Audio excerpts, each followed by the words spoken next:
우리는 지난주에 마태복음을 강해를 시작을 했습니다.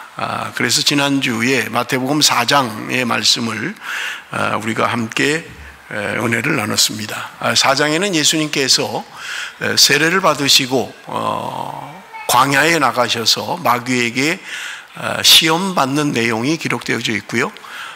그리고 예수님께서 이제 제자들을 부르시는 장면이 4장에 기록되어져 있습니다. 그리고 5장부터 7장, 우리가 오늘 본문 읽은 마태복음 5장, 6장, 7장은 굉장히 중요한 말씀입니다. 말씀이 다 중요합니다만은 마태복음 5장에서 7장을 우리는 산상수훈이다 그렇게 이야기를 합니다. 또 어떤 사람은 산상보훈이다 그렇게도 이야기합니다. 왜 그런 말을 하느냐 하면 마태복음 5장 1절 2절 말씀을 우리 한번 같이 읽어봅니다. 마태복음 5장 1절 2절 다 같이 시작. 예수께서 무리를 보시고 산에 올라가 앉으시니 제자들이 나온지라 입을 열어 가르쳐 이르시되.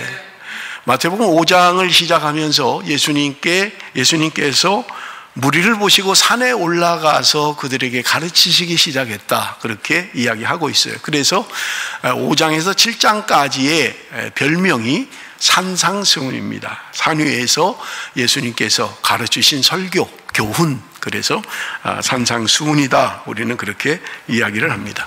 여러분 이미 큐티를 했기 때문에 구체적인 말씀을 드리지 않습니다만은 산상수훈에는 주옥 같은 말씀들이 기록되어져 있습니다.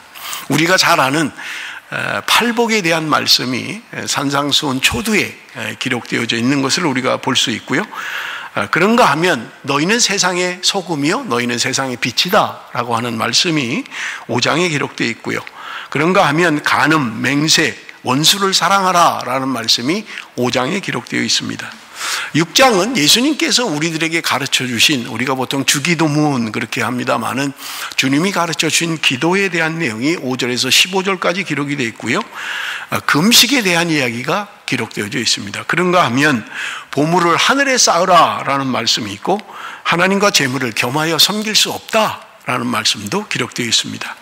그리고 너희는 먼저 그의 나라와 그의 의를 구하라고 하는 것이 6장 33절의 말씀입니다.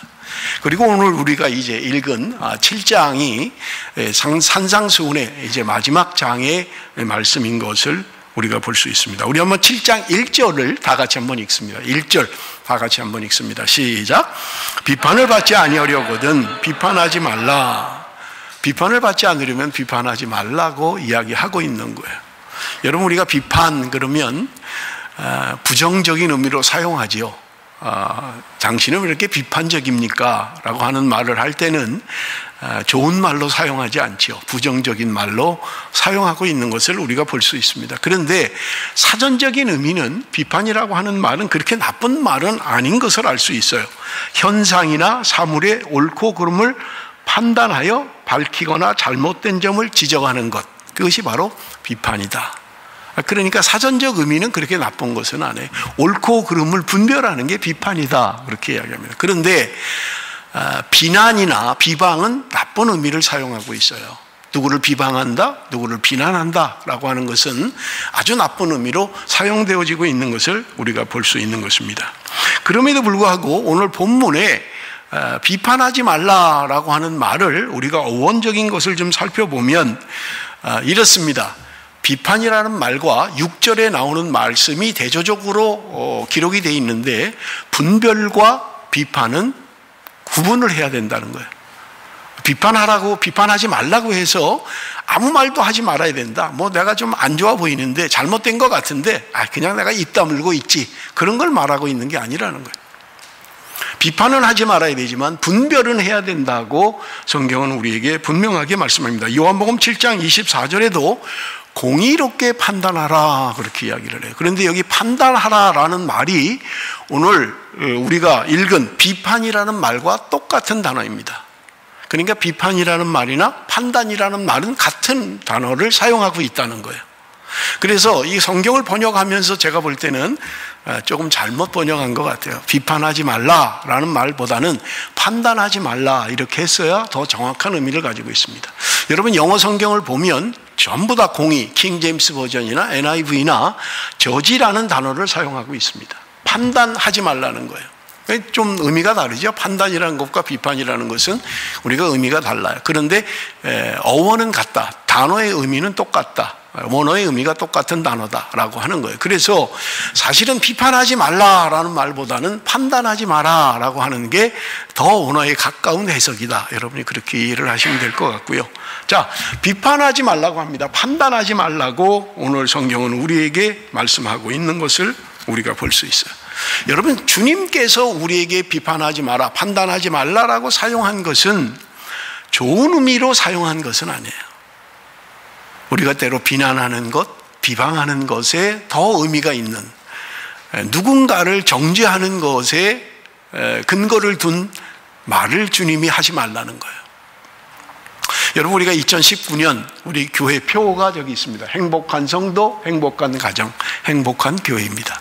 행복한 성도가 되기 위하면 여러분 판단하지 않아야 됩니다. 내 형제를 누군가 판단하는 것은 여러분 나를 행복하게 하지 못하는 거예요. 그러므로 여러분 우리가 누군가를 정죄하고 누군가를 판단하는 것은 하지 않아야 될 것이다. 그런 말입니다. 자, 주님께서 왜 비판을 하지 말라고 하는가? 왜 판단하지 말라고 하는가? 오늘 2절에 기록이 되어 있습니다. 2절 말씀 우리 한번 같이 읽습니다. 2절 말씀 다 같이 시작. 너희가 비판하는 그 비판도 너희가 비판을 받을 것이요 너희가 행하는 그 행함으로 너희가 행함을 받을 것이니라. 우리가 비판을 하지 말아야 될 근거, 예수님께서 말씀하시는 너희가 판단하지 말라라고 하는 근거는 내가 판단하는 것으로 말미암아 우리가 판단을 받게 된다는 거예요. 내가 누군가를 비난하면, 비판하면 나도 역시 비판을 받게 된다는 거예요. 그래서 하지 말라고 말씀하고 있는 거예요. 나는 자유로운 것 같지만 내가 누군가를 비판하면 또 누군가가 나를 비판하는 거예요. 그래서 주님께서는 우리에게 말씀합니다. 비판하지 말라, 판단하지 말라고 이야기하고 있는 거예요. 두 번째는 주님께서 비판하지 말라고 하는 이유가 있습니다. 그것은요, 3절에서 5절의 말씀인데 우리에게 비판할 자격이 없다라고 말씀하고 있는 거예요. 판단할 자격이 없다는 거예요. 너희에게는 판단할 자격이 없다. 그러므로 판단해서는 안 된다고 말씀하고 있습니다. 3절에서 5절입니다. 우리 한번 봅니다. 어찌하여 형제의 눈 속에 있는 티는 보고 내 눈 속에 있는 들보는 깨닫지 못하느냐. 보라, 내 눈 속에 들보가 있는데 어찌하여 형제에게 말하기를 나로 내 눈 속에 있는 티를 빼게 하라 하겠느냐. 외식하는 자여, 먼저 내 눈 속에 들보를 빼어라. 그 후에야 밝히 보고 형제의 눈 속에서 티를 빼리라. 지금 이야기합니다. 내 눈 속에 있는, 형제의 눈 속에 있는 티를 보고 내 눈 속에 있는 들보는 깨닫지 못하느냐? 내가 형제의 눈 속에 있는 티를 봐요. 그런데 주님은 말씀하시는 거예요. 네 눈 속에 들보가 있는 거는 보지 못하냐? 내가 들보가 있어요. 여러분, 이거는 뭐 문자적으로 해석을 할 수가 없죠. 여러분, 들보라고 하는 것은 집을 세울 때 기둥을 말하잖아요. 그런데 그게 어떻게 내 눈 속에 있겠어요? 뭐 조그만 먼지나 무슨 뭐 티끌 같으면 모르지만 눈 속에 어떻게 그런 게 들어올 수 있겠어요? 그래서 문자적으로 해석을 하면 안 되죠. 그러면 무엇을 의미하는 거냐는 거예요. 너가 형제의 눈 속에 있는 아주 작은 티를 지적을 하고 그걸 빼려고 하느냐? 네 눈 속에 들보가 있는 것을 알지 못하느냐? 그렇게 이야기하고 있는 거예요. 우리가 들보, 여기서 티가 그럼 뭘 의미하는가라고 생각할 때 어떤 도덕적인 죄, 뭐 어떤 행동의 잘못을 생각하기가 쉬워요. 너는 행동을 그렇게 나쁘게 하면서 얼마 하지 않는 형제한테 그걸 나무라고 있느냐? 네가 형제보다 훨씬 많은 죄를 갖고 있는데 형제에 있는 작은 죄를 네가 지적하느냐? 우리가 그렇게 생각하기 쉽습니다. 여러분, 이 본문은 우리 어떤 도덕적인 문제나 행위의 문제를 이야기하는 게 아니에요. 만약에 어떤 행위나 도덕의 문제라면 내가 내 자신 속에 있는 들보를 보지 못할 수가 없죠. 여러분 한번 보세요. 도덕적인 문제라고 가정을 해보세요.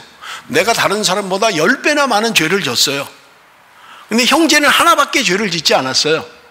그런데 하나밖에 죄 짓지 않은 형제에게 너 죄 졌어, 고쳐야 돼, 이렇게 얘기하겠냐고요. 내가 지금 10을 지었는데 내가 그걸 모를 리가 없잖아요. 그걸 내가 모를 수가 없죠. 그걸 만약에 내가 안다면 여러분 그렇게 안 하겠죠. 그래서 여기 오늘 본문에 내 눈 속에 있는 들보를 보지 못하면서 형제의 눈 속에 있는 티는 보고 있다는 거예요. 그렇기 때문에 도덕적인 죄가 아니라는 거예요. 어떤 죄의 경중을 가지고 이야기하는 게 아니라는 거예요. 내가 다른 사람보다 더 나쁜 놈인데 그렇게 많지 않은 형제나 자매에게 이야기하는 게 아니라는 거예요. 그러면 도대체 뭘 말하는 걸까? 네 눈 속에 있는 들보를 보지 못하느냐? 그리고 네가 네 형제의 눈 속에 있는 티를 빼려고 하느냐라고 하는 거예요. 어떤 도덕적이나 행위에 대한 문제라면 여러분 그것을 모를 수가 없습니다. 아무리 망각을 한다 하더라도 모를 수가 없어요. 내가 밀리언을 훔친 사람이 그저 10불 훔친 사람한테 너 도둑질하면 안 돼 이렇게 할 수 있겠냐고요. 내가 밀리언을 도둑질을 했는데 모를 수가 없죠. 그런데 성경은 이야기합니다. 내 눈 속에 있는 들보를 깨닫지 못하느냐? 모르고 있다는 거예요. 내가 내 죄를 모르고 있다는 거예요. 그러면서 지금 형제의 죄를 지적하고 있다는 거예요. 그러면 이게 도대체 뭐예요? 어떤 도덕적인 거나 행위에 대한 문제를 이야기하는 게 아니라는 말입니다. 여러분 우리가 그 묵상을 이미 했습니다마는 마태복음 5장 28절에 보면 음욕을 가지고 여인을 보면 이미 간음한 것이라고 이야기하고 있잖아요. 자, 그러면 음욕을 품었어요. 음란한 마음을 품었어요. 음란한 생각을 가지고 있어요. 죄를 졌나요? 안 졌나요? 여러분 우리가 구약적으로 보면 음란한 생각을 한 것만 가지고는 죄라고 할 수가 없는 거예요. 맞잖아요. 내가 그 여자 손을 만지기를 했어요. 키스를 했어요. 아무것도 안 했어요. 생각만 했어요. 마음에만 갖고 있다고요. 그런데 그걸 죄로 물을 수 있나요? 여러분 어느 나라도 생각이나 마음을 죄로 정하는 나라는 없습니다. 증명할 수가 없잖아요. 내 마음을, 내 생각을 뭘로 증명한단 말이에요? 누가? 그래서 여러분 생각이나 마음을 죄라고 이야기하지 않아요. 어떤 행위로 나타날 때, 어떤 도덕적인 문제로 나타날 때 우리는 죄를 줄 수 있는 거예요. 그렇다면 지금 자신 안에 있는 들보를 알지 못하고 형제의 눈에 있는 티만 보고 빼려고 하는 사람은 자기가 지금 모르고 있는 거예요. 자기가 들보가 있다는 걸 모르고 있는 거예요. 그게 뭐예요? 생각과 마음으로 범죄하고 있는 거예요. 생각을 가지고 있는 거예요. 그런데 생각을 죄라고 여기지 않아요. 어떤 누구도. 마음에 품은 것을 죄라고 어떤 누구도 여기지 않아요. 주님이 그것을 말씀하고 있는 거예요. 너가 지금 여자 키스 한 번 한 거를 네가 지금 죄라고 책망하고 네가 지금 그걸 빼려고 그러느냐? 네 마음에는, 네 생각에는 더한 죄를 짓고 있잖아. 그 얘기를 하고 있는 거예요. 사랑하는 성도 여러분, 오늘 우리가 신앙생활 하면서 나도 모르게 나는 죄가 없는 것처럼 생각하는 경향이 있지 않느냐 하는 거예요. 누가 나보다 좀 덜 섬겨요. 누가 나보다 좀 부족해요. 그래서 우리는 그거를 정죄하고 그것을 비판하고 비난하고 있지는 않느냐는 거예요. 나는 아니야. 나는 의인이야. 나는 잘해. 근데 넌 왜 못해? 라고 하는 것 우리 안에 있지 않느냐는 거예요. 우리가 살아가면서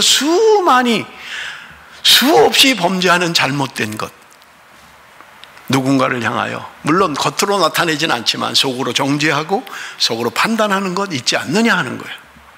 그런데 주님은 오늘 말씀하는 거예요. 네가 누구의 눈에서 티를 뺀다고? 네 눈 속에 있는 들보는 보지 못하냐 네가? 네가 어떤 사람인지 모르냐? 여러분 우리가 구약의 율법과 예수님 시대의 은혜의 법은 다릅니다. 여러분 우리가 신약 성경에 예수님이 말씀하시잖아요. 묵상했잖아요. 형제를 향하여 바보 이렇게 말하면 그게 뭐가 대단히 따구를 한 대 때렸어요. 꼴밤을 한 대 줬어요. 무슨 불이익이 없잖아요. 그런데 주님은 말씀하시는 거예요. 형제를 향하여 바보라고 해? 너는 이미 살인한 거야. 바보라고 했는데 살인했다는 거예요.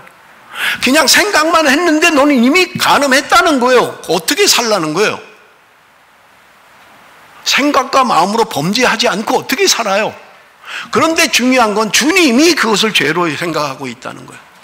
너희들은 드러나는 도덕적인 거나 눈에 드러나는 행위를 죄라고 여기는지 모르지만 너희들 마음에 품고 있는 것, 훨씬 더 악한 것들, 그거는 전혀 죄라고 생각하지 않고 마치 자신이 의인인 것처럼 행동하고 말하고 판단하는 거 있느냐? 그 말씀을 하고 있는 거예요. 여러분, 우리가 신앙생활을 하면서 종종 이런 죄를 범하는 것을 우리가 볼 수 있습니다. 제가 전에도 한번 말씀을 드렸습니다마는 대한민국의 대도 조세형 이런 신문 기사가 나고, 이 사람은 부잣집에 물방울 다이아몬드를 훔쳐서 그래서 대도 조세형이다. 오래된 일입니다마는 한 20여 년 전에 시드니에까지 와서 간증을 하고 어떤 여자 사장하고 만나서 결혼을 하고 그래서 교회들이 몇 년 동안 그 사람 초청해서 간증을 하려고 간증을 부르는 데만 해도 3년 이상 있어야 된다는 게 스케줄이 짜졌어. 시드니도 와서 연합 집회를 하고 그래서 제가 그 초청한 분한테 전화를 했어요. 버스에 있을 때. 그렇게 하지 말라고. 도대체 그 사람이 뭔데 그렇게 하느냐고. 아니, 대도는 도둑이 아니냐고. 여러분, 우리가 의적이라고 하잖아요. 의적, 홍길동, 가상의 인물이잖아요. 부잣집 걸 훔쳐서 가난한 자에게 나눠주는. 그래서 의적이다, 그렇게 이야기를 하잖아요. 의적은 도둑이 아닌가요? 부잣집 걸 털어서 가난한 자에게 주면 도둑질이 아닌가요? 사람들은 자꾸 미워하는 거예요. 생각을 자꾸 미워하는 거예요. 결국은 조세형이 일본에 가서 도둑질하다가 걸렸잖아요. 그랬더니 하는 말이 일본의 방범 시스템이 어떻게 돼 있는지 확인하려고. 지가 뭔데 그걸 확인해요? 도둑질 했다고 그냥 하면 되지. 내 본성이 도둑질입니다. 내 안에 숨길 수 없는 남의 것을 탐하는 더러운 마음이 있습니다. 회개합니다. 이래야 될 거를 그 기자들 앞에서도 일본의 방범 시스템이 어떻게 되는지 제가 한번 확인하느라고. 그래서 도둑질해요? 방범 시스템 확인하느라고요? 그런데 그걸 온 세상이, 온 나라가 추켜 세우고 멋지 간증을 하고 교회마다 다니면서 마치 뭐가 대단한 것처럼. 뭐가 대단해요, 도둑놈이? 도대체가 분별력이 없는 거예요. 도둑이 변하면 뭐가 대단해요? 강도가 변하면 뭐가 다 아니에요. 그냥 평범하게 믿는 우리가 훨씬 위대하고 대단한 거예요. 사람 죽이고 예수 믿으면 대단해요? 강도짓하고 예수 믿고 변화되면 대단한 거예요? 왜 이런 신앙을 우리가 갖고 있냐고요. 뭐가 그렇게 사람을 띄워요 자꾸. 도둑놈이에요, 도둑놈. 회개했어도 도둑질한 거지. 회개하면 도둑질한 게 없어지나요? 물론 우리 주님이 내가 다 용서한다고 말씀하세요. 그러나 본인은 그렇게 생각하면 안 되죠. 내가 하나님 앞에 죄인이었던 삶을 회개하고 통회하고 다시는 그런 일을 하지 않아야 되는 거지. 그런데 우리는 그러고 있는 거예요. 여러분, 주님께서 우리에게 판단하지 말라고 말씀하십니다. 남을 함부로 판단하는 것 하나님이 기뻐하는 거 아니라는 거예요. 그런데 여러분 보세요. 분별하는 건 해야 된다는 거예요. 분별하는 것은. 여러분, 우리 한번 성경을 봅니다. 우리 한번 5절을 먼저 한번 보겠습니다. 5절 다 같이 한번 읽습니다. 시작. 외식하는 자여, 먼저 내 눈 속에서 들보를 빼어라. 그 후에야 밝히 보고 형제의 눈 속에서 티를 빼리라. 저는 이 말씀을 묵상하면서 단어가 눈에 들어왔어요. 그건 뭐냐면 그 후에야 밝히 보고. 네가 들보를 빼면 그 다음에 밝히 볼 수 있다는 거예요. 내 안에 있는 들보를 뺄 때 비로소 나는 밝히 눈이 열리고 보게 된다는 거예요. 그래서 형제에 있는 티도 뺄 수 있게 된다는 거예요. 내 안에 있는 죄의 문제를 해결하지 않으면 남에게 정죄하게 되고요, 남을 비난하게 되고요, 그리고 비판하게 되는 거예요. 자꾸 내 안에 있는 문제들, 내가 하나님 앞에 얼마나 큰 죄인인가를 깨닫고 알 때 우리는 비로소 눈이 열리고 보게 되는 거예요. 그래서 그 사람을 비난하고 비방하는 기능이 아니라 그 사람이 정말 바른 길로 돌아오기를 원하는, 그때 비로소 형제의 티를 이야기해 줄 수 있다는 게 밝히 보여지게 된다는 거예요. 상대적인, 나는 더 큰 죄인인데 조그만 죄를 지진 사람을 향하여 비방하고 비난하고 비판하는 것이 아니라 내 문제 하나님 앞에 그것이 해결될 때 우리는 비로소 눈이 열리게 된다는 거예요.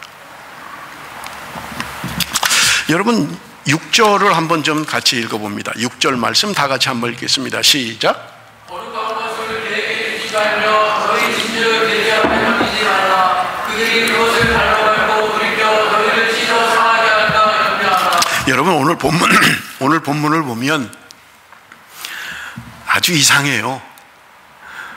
짧은 절이긴 합니다만은 여러분 1절, 2절은 비판하지 말라라고 하는 이야기예요. 그리고 3절에서 5절은 그것을 설명하고 있는 거예요. 그죠? 형제의 눈 속에 있는, 너가 티를 왜 빼려고 하느냐? 네 눈 속에 있는 들보를 보지 못하느냐 하는 이야기가 설명이에요. 그런데 6절에는 뭔가 결론이 나와야 될 것 같은데 결론이 아니에요. 이상해요. 이상한 말이에요. 거룩한 것을 개에게 주지 말며 너희 진주를 돼지 앞에 던지지 말라. 그들이 그것을 발로 밟고 돌이켜 너희를 찢어 상하게 할까 염려하라. 전혀 결론도 아니고 앞의 내용과 연관도 없고, 그런데 지금 이게 나오고 있는 거예요. 여러분 12절까지를 나누면 1절에서 6절까지, 그 다음에 7절에서 11절, 그리고 마지막 12절이에요. 그런데 이건 결론도 아닌데 도대체 왜 갑자기 이 말은 또 나오는지 모르죠. 베드로후서 2장 22절을 우리 한번 보겠습니다. 베드로후서 2장 22절. 참된 속담에 이르기를 개가 그 토하였던 것에 돌아가고 돼지가 씻었다가 더러운 구덩이에 도로 누웠다 하는 말이 그들에게 응하였도다. 여러분 베드로후서 2장 1절에 보면 거짓 선지자들에 대하여 말하고 있는 거예요. 여기 개나 돼지를 거짓 선지자로 이야기하고 있는 거예요. 그러면서 베드로후서 2장 20절에 뭐라고 하냐면, 만일 그들이 우리 주 되신 구주 예수 그리스도를 알므로 세상의 더러움을 피한 후에 다시 그 중에 얽매이고 지면 그 나중 형편이 처음보다 더 심하리니. 무슨 말이냐면, 내가 예수 믿고 구원받았어요. 예수 그리스도의 보혈로 나는 깨끗하게 됐어요. 그런데 거짓 선지자들로 말미암아 내가 변화가 된 거예요. 그래서 처음보다 나중이 더 나쁜 거예요. 마치 개가 토한 것을 먹는 것처럼, 돼지가 싹 씻고 나서 그 더러운 구정물에 또 들어가는 것처럼 너희의 나중 형편이 더 나빠질 것이라고 이야기하고 있는 거예요. 예수 믿고 감격하고 구원받고 새 사람 되고 은혜 받았어요. 그런데 나중이 더 나빠지는 거예요. 그래서 개, 돼지를 이야기하고 있는 거예요.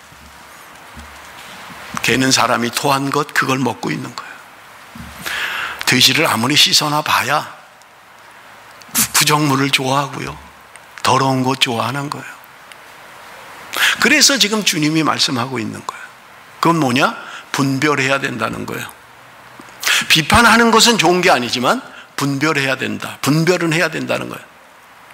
개나 돼지가 그 토한 것을 먹는 거나 그 더러운 구정물에 들어가는 거나 그것을 분별할 수 있어야만 된다, 너희들이. 그래서 비판과 분별을 이야기하는 1절에서 6절까지의 말씀인 것입니다. 사랑하는 성도 여러분, 우리는 남을 비난하고 비방하는 것을 금지해야만 합니다. 그게 행복한 성도가 되는 비결이고 행복한 가정이 되는 거예요. 그런데 그렇다고 해서 판단하지 말라 그랬어, 나 아무 말도 안 할 거야, 뭐 잘못하는 게 있어도 뭐 그냥, 그건 아니라는 게, 분별해야 된다는 거예요. 분별해야 된다는 거예요.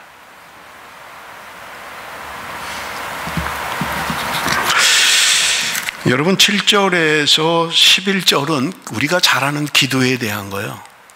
구하라 찾을 것이요, 찾으라 찾게 될 것이고, 두드리라 열릴 것이다. 그래서 기도에 대한 설교를 이야기할 때 이 말을 많이 쓰죠. 그런데 보세요, 이 지금 문장이 1절에서 6절까지 비판과 분별에 대한 이야기를 하고 있고 7절에서 11절까지는 기도에 대한 이야기를 하고 있어요. 그리고 12절은 우리가 너무나 잘 아는 뭐예요? 12절이 혹시 아시는 분이 있나요? 마태복음 7장 12절. 주일학교를 나온 사람들은 알아요. 퀴즈에 많이 나오는 거기 때문에. 여러분 이게 뭐예요? 아시는데 말 안 하시는 거죠? 한 분도 모르는 거 아니겠죠? 이게 기독교의 황금률이라는 거예요. 황금률. 7장 12절이 성경의 율법의 황금법이라는 게 황금율법. 아시는데 대답 안 하신 거죠? 자, 보세요. 지금 7절에서 11절까지 기도에 대한 이야기를 하고 있고 12절에 기독교의 그 유명한 황금률을 이야기하고 있어요. 그런데 보세요. 7절에서 11절을 빼버려도 의미를 알 수 있어요. 비판하지 마라. 내 형제의 눈 속에 있는 티를 빼려고 하느냐? 네 눈 속에 들보가 있는 걸 깨닫지 못하겠느냐? 그리고 분별하라는 거예요. 그러면서 결론이 뭐예요? 너희가 남에게 대접받기를 원하는 대로 너희도 남을 대접하라. 이게 전혀 변화가 없어요. 괜찮아요. 7절에서 11절을 빼버려도 돼요. 왜냐하면 7절에서 11절은 뭔가를 설명하고 있는 거예요, 지금.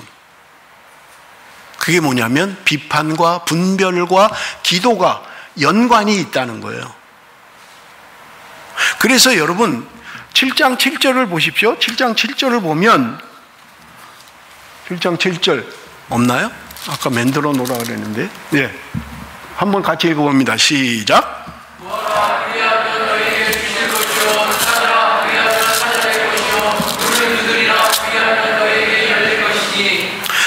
자, 주님께서 기도에 대한 이야기를 우리에게 하고 있는 거예요. 그런데 이 이야기를 기도에 대한 교훈으로 우리가 삼을 수도 있어요. 그래서 제가 그 책을 보니까 구하라, 필요한 것을 구하라는 거예요. 기도하라는 거예요. 기도했으면 그 다음에 찾아 나서라. 그래서 찾았어요. 찾았으면 두드려라.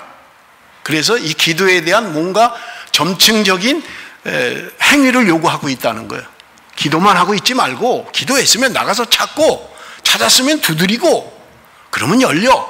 그렇게 이야기하는 걸 봤어요.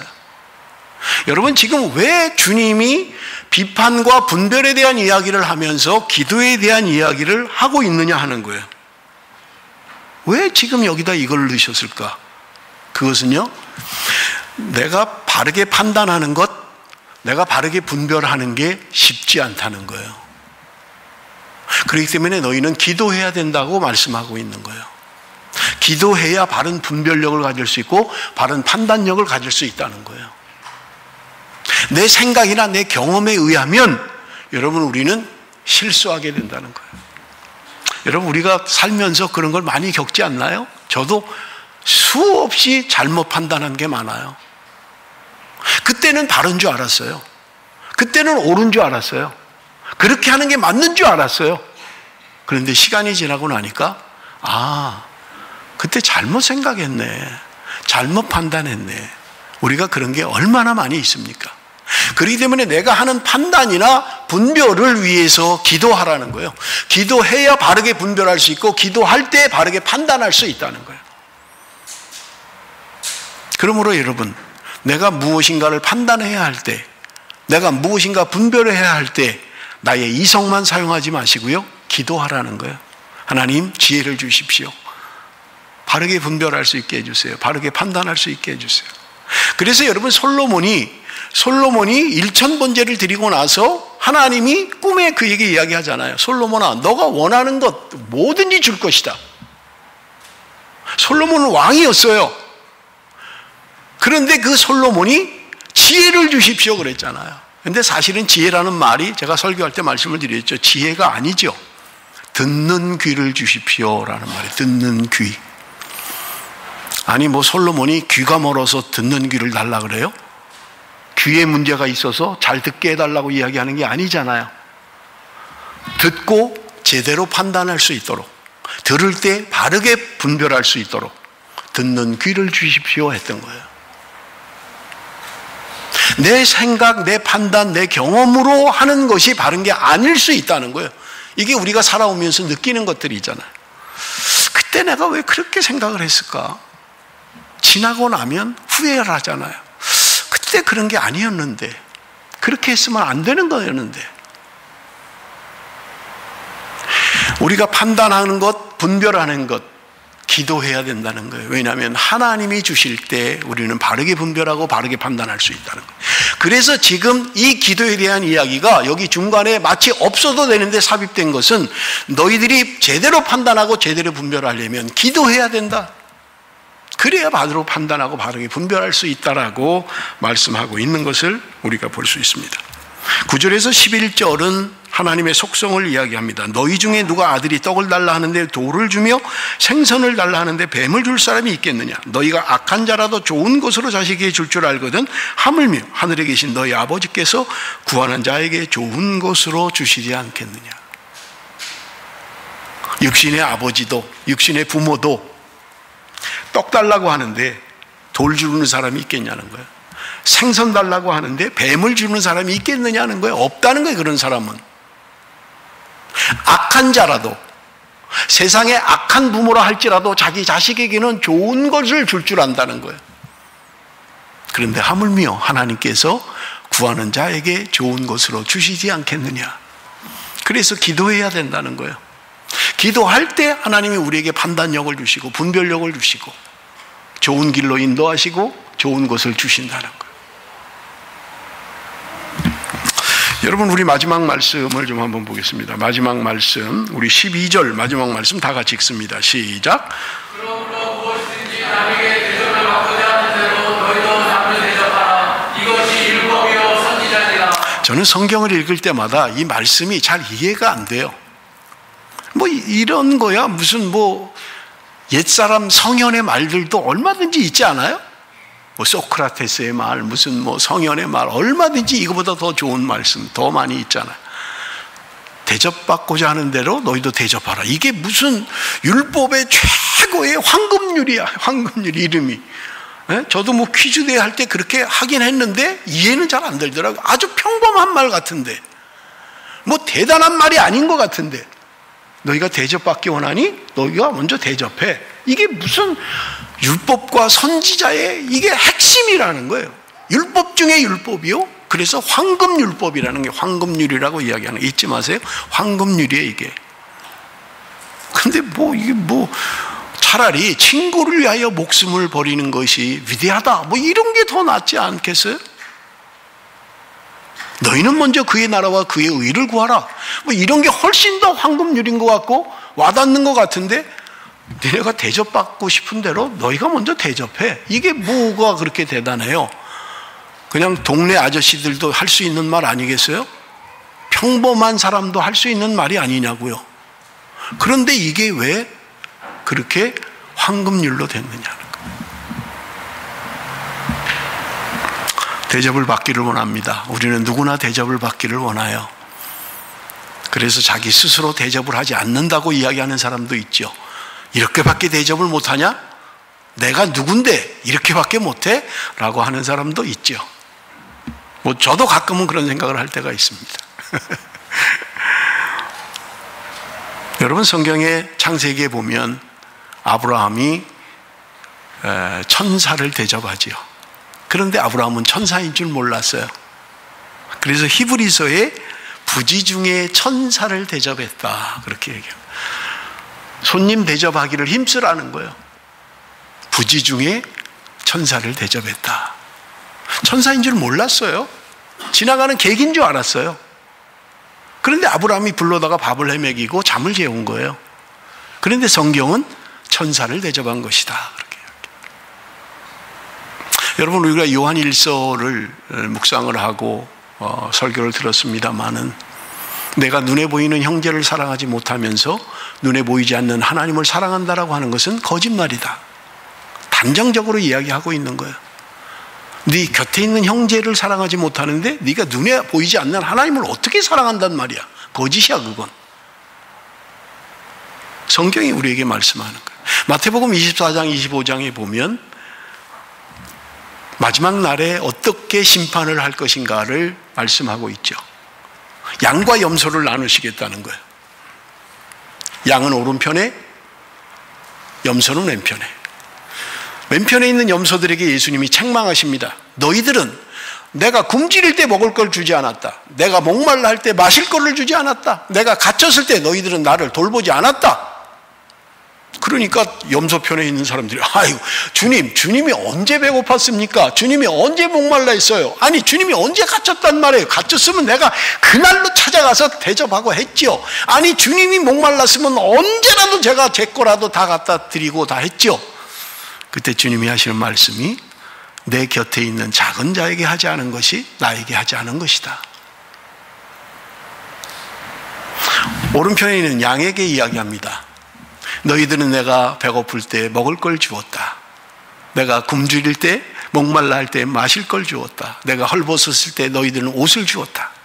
내가 갇혔을 때 너희들은 나를 찾아와 주었다. 양들도 이야기합니다. 양편에 있는 사람, 아니 주님이 언제 저에게 그렇게 오셨습니까? 우리는 그런 적이 없습니다. 주님께 그렇게 대접한 적이 없습니다. 주님 착각이신 거 아닙니까? 그때 주님이 말씀하십니다. 너희들 곁에 작은 자에게 한 것이 나에게 한 것이다. 이게 준엄한 심판의 결론이에요.